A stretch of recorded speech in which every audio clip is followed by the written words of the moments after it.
quels sont les impacts que vont avoir cette mise à jour. Plus de PL, plus de team succès et une autre approche du farm. Et yop tout le monde, c'est Venger, on se retrouve ici pour une vidéo qui va révolutionner l'économie de Dofus. Vraiment. Les idoles vont être supprimées. Donc comme vous pouvez le voir, on va vite fait aller dans les idoles. Elles ne coûtent plus rien. Toutes les idoles ont descendu. Je vais prendre que les trucs au pif. Bon là non. Je sais pas, je vais prendre les plus connus, les Dynamo. Dynamo Magistral, 200 000 Kama, 50 000 Kama, 218 Kama, ça ne vaut plus rien. Les idoles vont être supprimées de Dofus. Ce qui va engendrer qu'il n'y aura plus de PL et donc potentiellement moins de farm, parce que les idoles permettaient d'avoir un meilleur taux d'obtention sur certaines ressources. En gros, comment ça va se passer? Donc je vais me baser sur le blog de Dofus. Et j'ai aussi pris quelques notes pour un peu résumer, parce que je vais pas tout simplement vous juste lire le forum. Donc en gros, les idoles, elles vont se supprimer. Et ils vont quand même mettre en place une alternative pour donner des bonus. Donc déjà, il y aura des challenges.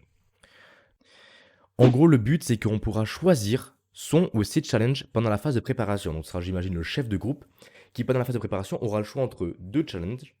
Et il pourra tout simplement choisir un des deux challenges. Donc comment faire pour la formule de drop? En gros, la formule de drop, donc on peut le voir, pour certains taux de 1 de base, qui est un taux de drop rare, dans certaines conditions, on pourra même monter jusqu'à 50-60% de drop, donc ce qui est bien supérieur que ce qu'on pouvait obtenir avec les idoles jusqu'à maintenant.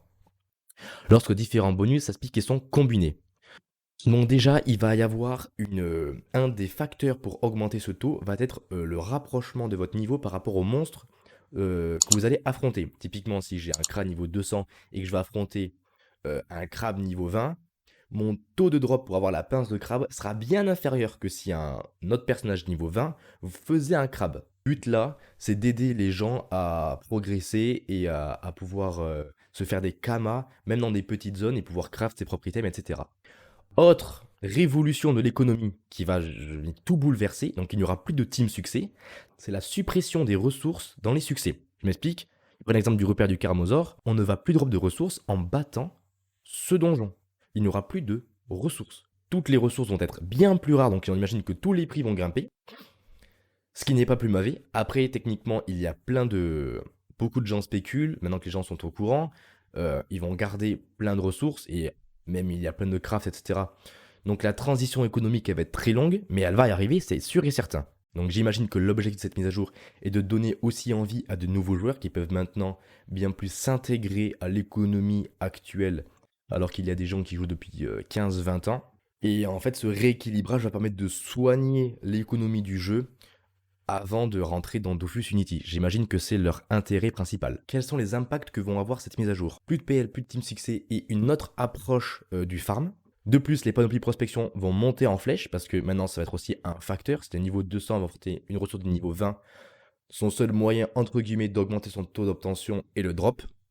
Même s'ils ont dit, nous réfléchissons également à retirer le malus qui est appliqué à la prospection si l'écart de niveau entre le monstre et le joueur est trop important. Un autre aussi détail de la mise à jour 2.68, mais qui est un petit peu plus négligeable, ce sont les anomalies temporaires.